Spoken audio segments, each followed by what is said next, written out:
The day was unremarkable, with a clear sky overhead and a gentle breeze that rustled the leaves of the apple trees in Sir Isaac Newton's orchard. Our protagonist, Sir Isaac, a rather curious and somewhat contemplative man, found solace in pondering the mysteries of the universe under the shade of a particularly grand apple tree. As he sat there, eyes drifting between the open book in his hand and the swaying branches above, the tranquility of the moment was suddenly interrupted. An apple, ripe and promising, broke free from its tether and, as if drawn by some invisible force, descended rapidly towards the ground. To its misfortune, or perhaps its intent, the apple collided with Sir Isaac's head, jerking him from his thoughts and provoking a rather unscientific outburst. "Confounded tree!" he exclaimed in exasperation, rubbing the new bump on his head. "I ought to take you to court, you and your treacherous branches." Though initially angered by the unexpected assault from above, the encounter spurred Sir Isaac's mind into action. His contemplations shifted from fantasies of legal battles with botanic entities to a profound question that had perplexed humanity for centuries. Why did the apple fall downward? Newton began to consider the forces at play. He mused that there must be a force pulling the apple toward the earth. This invisible hand seemed to act not only on apples but on everything, from leaves to celestial bodies. He hypothesized that this force could be the same reason the moon orbits the Earth, keeping it tethered in its ethereal path. He called this universal force gravity, a manifestation of mass pulling on mass, and posited that the same rules governing the descent of an apple could explain the motions of planets. And thus, the infamous apple, once an adversary, became the catalyst for the law of universal gravitation. Though Sir Isaac never did sue the apple tree, he did inadvertently set the foundation for a revolutionary scientific theory that would forever change humanity's understanding of the world.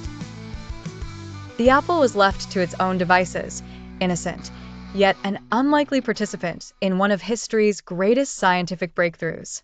Meanwhile, Sir Isaac carried on, casting the occasional wary glance at the apple trees, lest another should decide to contribute to scientific progress by force. Once upon a time, in a small bustling town, there lived a crow like no other. His feathers shone with the iridescent colors of a young creature full of aspirations. Unlike his kin who flew high and scavenged for food, this crow was inquisitive and progressive, a tech enthusiast among birds. The crow was named Corvus, and today was a particularly hot day. The sun beat down ferociously, and Corvus felt the thirst clawing at his throat. He had seen humans order food by the tap of their fingers, and a spark of innovation lit up in his mind, who said only humans could utilize technology. Eager and excited, he decided to give it a go and order water online. Near the town's garden stood an old stone bench housing the remnants of lost Wi-Fi signals. Corvus perched there, chirping to other birds about his plan. "I've seen people order drinks with this device," he boasted. He tapped at a smartphone abandoned by a careless passerby. The crow learned quickly how to navigate apps. He scrolled through different bottles and beverages, contemplating each choice with diligence. Just as Corvus selected a bottle of refreshing water, he encountered a persistent problem: spotty Wi-Fi. The connection flickered like trying to catch elusive fireflies, frustrating and just out of reach. Corvus hopped about restlessly, attempting to stabilize the signal, which resulted in nothing but dizziness. "Oh, clever contraptions of humans," he cawed. Undeterred, Corvus knew better than to give up. He observed human behavior around him. The humans could often be seen lifting their phones to the skies, in hopes of better signal, akin to some modern ritual. Replicating their gestures, the crow held the smartphone up with his beak. Wobbling precariously on the bench, just as despair was about to cloud his heart, a burst of signal graced the device, allowing Corvus to complete his order. Triumphantly, he cawed with joy, content that soon water would quench his thirst. Minutes passed until a curious delivery driver, bewildered to receive an order from a bench, arrived at the garden. As he placed the package on the ground, Corvus hopped over and pecked at the lid, releasing the refreshing liquid into a small vessel nearby.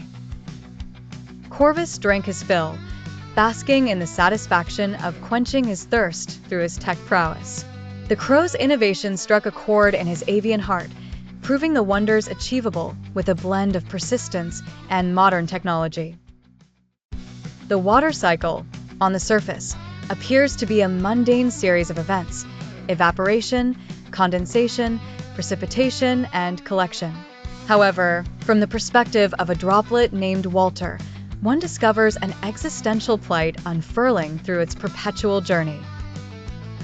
Walter first made its presence known in the ocean, peacefully swaying among its fellow molecules. A vast expanse was its home, until one ordinary sunny day altered Walter's existence forever. Under the merciless rays of the sun, Walter felt himself begin to evaporate, a transformation both baffling and onerous. "Why must I ascend?" Walter mused. "Am I forever destined to drift unto the heights against my will?" As Walter rose into the air, uncertainty gripped its tiny consciousness. It joined a cloud, nestled among countless other droplets, each equally bewildered. "How fragile the grip on this form," lamented Walter, sensing the airy embrace of diffuseness. Condensation came next. Walter felt the tug of gravity, beckoning the descent in the form of rain. Walter sighed, resigning to the downward pull of fate. "Must I forever plummet, only to unite once again with the earth?" Falling back into the welcoming grasp of the surface, Walter discovered a transient peace within a rippling stream. Yet, its tranquility was impermanent, as the cycle yearned for renewal. Am I to evaporate again? To endlessly venture upon this circular odyssey? Though Walter's complaints came unceasing, inspiration crept upon the droplet's weary soul as it pondered its existence through cycles unchanging. "Perhaps," mused Walter, "this eternal voyage bears a hidden wisdom, an unseen purpose." Walter, through countless cycles, came to understand its role within the grander scheme, an ever-flowing chain that nurtures the earth. Ultimately, though Walter's existential cries echoed across the skies and seas, it found solace in the lore of endless renewal, putting aside the complaints of metamorphosis, accepting the gravity of life's interconnected dance through its perpetual cycle. Nouns can be broadly categorized into different types, each serving a unique grammatical function within language. Here, we explore these types using examples of items often lost by people. Common nouns. These are the names of general items and do not denote a specific, individual item. An example is socks. This term refers to any pair of socks, with no reference to a specific pair. Similarly, the word keys represents a non-specific group of keys one might misplace. Proper nouns. These nouns specify the name of a particular person, place, or organization. They are always capitalized. For example, Nike, when used in the context of socks owned by the brand, or Toyota, when referring to car keys from a specific automaker. Abstract nouns. Abstract nouns signify things that are not physical objects. They often concern emotions, concepts, or ideas. Patience is an example of an abstract noun. One might claim they have lost their patience, though patience is something intangible and cannot be seen or touched. Concrete nouns. These nouns name people, animals, things, or places that one can perceive with the five senses. Returning to socks and keys, these items are concrete nouns as they can be seen, touched, and directly interacted with. Collective nouns. Collective nouns represent a group of individuals or things. The term bunch, as in a bunch of keys, is an example. Although it refers to multiple items, it is treated as a singular noun. Possessive nouns. These nouns reflect ownership. For instance, Sam's keys denote that the keys belong to a person named Sam. Here, Sam is a proper noun, and the possessive form indicates ownership over the keys. By using these examples of frequently lost items, we provide clarity on the various types of nouns and their usage within the English language. These examples aid in understanding both tangible and intangible elements of life, capturing the essence of our daily struggles with misplaced possessions. Alexander the Great is famed throughout history as one of the most successful military commanders of all time. Yet, not many know about his often questionable sense of direction and the truly remarkable role played by his loyal steed, Bucephalus, in guiding his campaigns. It all began when Alexander, at the tender age of 12, first encountered Bucephalus. The horse was deemed uncontrollable, but young Alexander noticed its fear of its own shadow. By adeptly positioning the horse to face the sun, he gained its trust and tamed it. A bond was formed, one that would accompany Alexander throughout his conquests. As Alexander embarked on his legendary campaigns, Bucephalus became his constant companion. While history books commonly attribute Alexander's military success to his tactical brilliance, those close to him knew of his tendency to stray off intended routes. Maps in the ancient world were rudimentary, and Alexander's interpretative skills often led them astray. It was Bucephalus who seemed to possess an uncanny ability to find safe and strategic paths through unknown territories. When Alexander and his men found themselves lost in the daunting terrains of Asia Minor, Bucephalus would confidently advance, leading them away from potential missteps. Soldiers soon began to trust and follow the horse's instincts more than the erratic guidance of their youthful commander. Problems arose more than once during these campaigns. Crossing the formidable Hindu Kush Mountains, Alexander's notorious misdirection prompted a heavy cheer from the men when Bucephalus mounted a ridgeline and revealed a viable pass. Alexander's knack for almost steering them into unnecessary battles was humorously countered by Bucephalus' knack for leading them straight to strategic vantage points. The bond between Alexander and Bucephalus was legendary. Although Alexander was credited with founding cities, expanding his empire into Egypt and Persia, it was often Bucephalus' sense of direction that ensured their safe travel from one conquest to the next.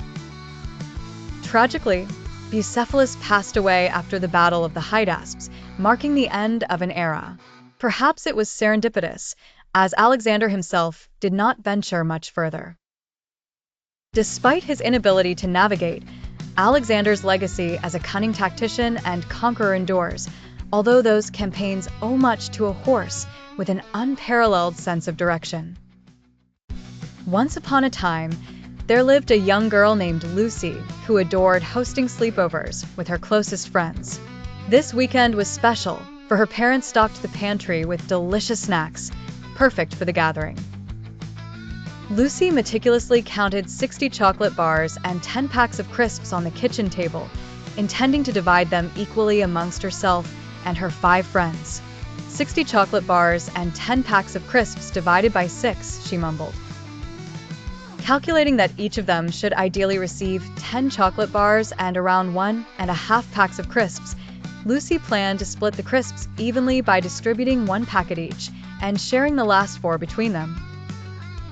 Excited by the fairness of it all, Lucy was about to commence the division when her friends arrived earlier than expected.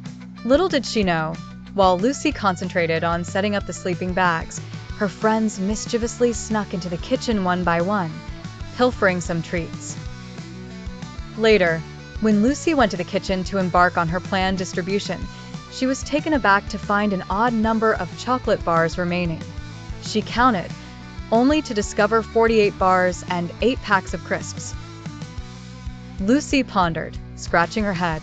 Who could have eaten them? Now I have 48 chocolate bars and 8 packs of crisps for 6 people. I'll have to divide it again. Determined to be fair, Lucy recounted and redivided the chocolate bars, assigning 8 bars each to her friends. For the crisps, she provided 1 to each girl and shared the remaining 2 packets amongst them all. As the evening dawned, Lucy realized sometimes plans go awry, but creative solutions to accommodate everyone's enjoyment bring about unexpected camaraderie and joy. The sleepover was a resounding success, filled with laughter and friendship, despite the sneaky mishap that started it all. In a quaint little house at the end of Willow Lane, democracy played out every evening in a way unfamiliar to human dwellings. This democracy was not between people, but among household pets. Meet the contenders for dinner time supremacy: Buster the Labrador, Muffin the cat, and Peppers the parakeet. Each had their say, but somehow, the feline always managed to tip the scales in her favor. Every evening, the household gathered to decide the critical issue of dinner timing. The principle was simple. Each pet would vote by placing their favorite toy in a bowl placed on the kitchen table. The one whose toy reached the bowl first would symbolically win the vote. Buster, a dog ruled by his stomach, was always eager. He would trot to the bowl, proudly drop his well-chewed squeaky toy in, and wag his tail in anticipation. Peppers, not one to be outdone, would frantically flap his wings and drop a small bell beside Buster's toy. However, Muffin, the wily cat, was always a step ahead. Observing with her piercing green eyes from the top of the fridge, she waited for the perfect moment. As soon as both Buster and Peppers were distracted, Muffin would stealthily swoop down with her feathered mouse. Muffin nudged the other toys out of the way to claim the coveted spot in the bowl. Once again, Muffin's toy reigned supreme, and the dinner time clock inexorably turned in her favor. Muffin, with her cunning, exemplifies the subtle manipulations that can occur within democracies. While the system is designed to give everyone a fair voice, sometimes those with the sharpest instincts can influence the outcome to their benefit. In this playful, fur-covered democratic exercise, the lesson is both lighthearted and profound. In any democracy, whether among pets or people, vigilance and participation are key. While the endearing tale of Muffin repeatedly fixing the outcome lightens the subject, it serves as a tongue-in-cheek reminder of the responsibilities and potential pitfalls inherent in any democratic process. In the quaint neighborhood where I reside, the geography is a curious mix of suburban charm and peculiar characteristics that give it a distinct personality. The streets are lined with trees that stretch their branches over the sidewalks, creating a leafy canopy that rustles in the wind. The roads, although generally well-maintained, are not without their quirks. One of the most notorious features of the area is Pothole Street, so called because it has a particularly troublesome pothole that has earned a reputation all its own. Located at the junction of Elm Street and Willow Avenue, this pothole has become something of a local legend. Drivers navigate around it with the finesse of a choreographer commanding a dance troupe, swerving slightly as they approach, lest they fall victim to its jarring depths. Despite numerous attempts to patch it up, the pothole persists, perhaps due to the legacy it's built in the community. Further down Willow Avenue lies another peculiar landmark, the mysterious Garden Gnome. Nestled amid a lush, untamed garden belonging to the old Miller residence, this gnome is a fixture of local lore. Appearing seemingly out of nowhere one autumn day several years ago, it stands sentinel amongst the wildflowers and weeds. The gnome casts an enigmatic presence that draws the curious gazes of passers-by. Some say it moves on its own during the night, changing position slightly, though these claims have never been substantiated. The neighborhood also boasts a picturesque park, Richmond Green, situated at the end of Maple Street. It's a spacious area, perfect for lazy picnics and afternoon strolls. The park is bordered by an elegant wrought iron fence resembling something from a bygone era. Within, children frolic on swings and slides while joggers make their rounds along the gravel paths.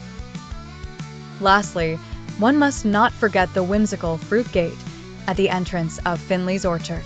This gate is adorned with carvings of apples, pears, and grapes, lending a quaint rural charm. The fruit gate harks back to the days when this area was filled with farms and fruit sellers. Beyond the fruit gate, The orchard stretches into a sea of green, punctuated by vibrant splashes of color from the blossoming trees. These landmarks and geographical curiosities make the neighborhood a tapestry rich with stories and secrets, both seen and unseen, binding its residents together with shared experiences and whispers of legend. Aurangzeb Alamgir was the latest in a line of powerful leaders, and his family, much like any other, was no stranger to drama. At the center of Aurangzeb's ambitions lay the southern territories of Deccan, a vast and rebellious expanse that his ancestors had struggled to fully control. To Aurangzeb, the Deccan region was more than just a patch of land. It was an opportunity to prove his worth and keep the family legacy intact. His attempts to bring the Deccan territories under control were akin to a family trying to organize a reunion, each member having their own agenda.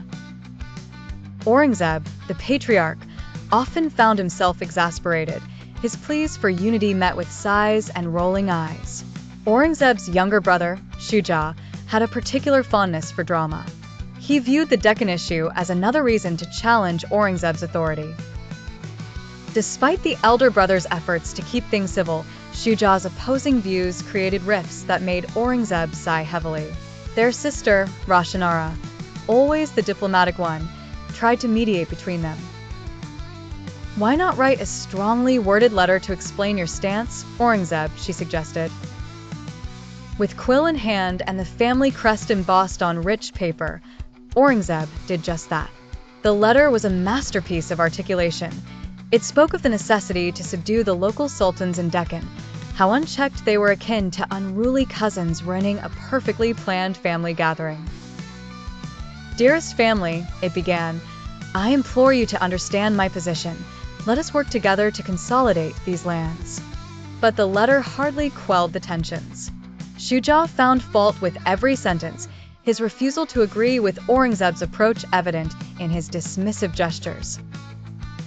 Meanwhile, the Deccan governors, like distant relatives indifferent to the family feud, continued about their disorderly ways. Aurangzeb leveraged his right-hand advisors to act as the voice of reason, urging them to negotiate and bring about peace. However, communication broke down time and again, as if the family members refused to sit together at the dining table. Ultimately, Aurangzeb's attempts to control the Deccan were met with mishaps and misunderstandings, much like a play beset by missed cues and mistaken lines. Despite his exhaustive efforts and heartfelt letters, it seemed his southern dominion remained more a battleground of familial rivalry than territory. The sighs continued, perhaps more frequent, but the drama remained forever unresolved. "Ah, if only they'd listen," Aurangzeb mumbled, eyeing another scroll with concern. Another letter had to be written, more sighs to follow. And so, the saga of the Deccan policy remained a tale of familial feuding than conquest, forever echoed in Aurangzeb's wistful sighs. Each morning, Emperor Aurangzeb awoke to the gentle light of dawn filtering through the intricate lattice designs of the palace windows. Despite being a monarch of formidable power, his daily routine was peppered with surprisingly mundane frustrations that reminded him, and amused his attendants, of the little struggles common to many. Aurangzeb began his day with a silent prayer, a moment of solitude before the whirlwind of duties commenced. However, his peace was often interrupted by a familiar predicament, his spectacles misplaced once again. Contrary to the imposing figure he cut in official settings, Aurangzeb had a tendency to forget where he left them the night before. The search for the elusive lens would typically involve a small army of attendants, all too familiar with the spectacle of the emperor searching for his spectacles.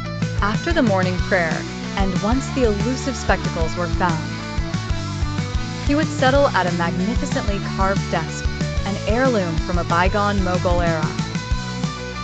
Here, engaged in the meticulous study of texts, he would occasionally grumble to himself about the quality of ink. His royal scribes knew well his predilection for a particular consistency and depth of color, and thus, complaints about inferior ink, more water than hue, were not uncommon. Breakfast was a quiet affair, a simple repast of dates, nuts, and spiced milk, taken in solitude or with trusted advisors. Aurangzeb, despite his imperial status, practiced asceticism, indulging little and preferring simplicity over opulence. One ongoing modernization task that frequently amused and exasperated Aurangzeb was mastering the ever-changing security protocols for the palace. An admirer of technology within reason, he prided himself on embracing improvements but found the constant updating of security passwords irksome. Engaging in the laborious task of remembering complex codes, or worse, consulting his chief advisor when he inevitably forgot them, added a dash of humor to the otherwise solemn figure. Thus, while history remembers Aurangzeb for his regality and statecraft, those who knew him caught glimpses of the monarch's life interrupted by the same trivial but endearing trials that define many daily routines. Ladies and gentlemen, gather around for a satirical tale of devotion and determination, where the moral compass points straight to the prayer mat, except when it veers slightly towards sibling rivalry.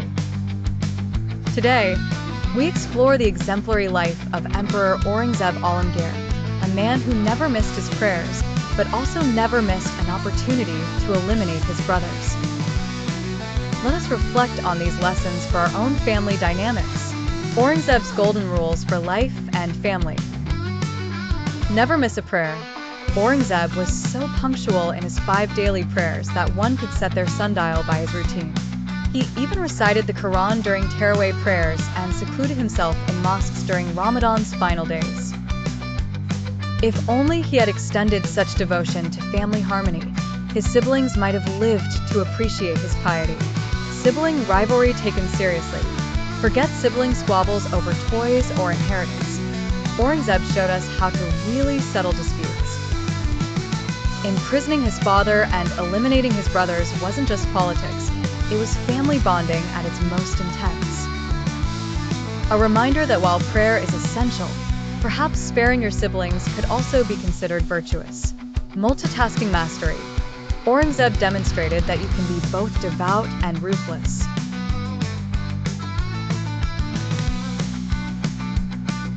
Austerity meets ambition. Known for his austere lifestyle, Aurangzeb avoided music, banned liquor, and reprimanded court officials for extravagance. Yet, he spared no expense when it came to eliminating rivals. Perhaps we should all aspire to such consistency in our values, or not. Family discussion questions. Should we strive for Aurangzeb's level of dedication in prayer? Or perhaps temper it with a bit more compassion for our siblings? How do you think family dinners would have gone in the Alamgir household? Would Pass the Salt have been followed by Pass Me Your Throne?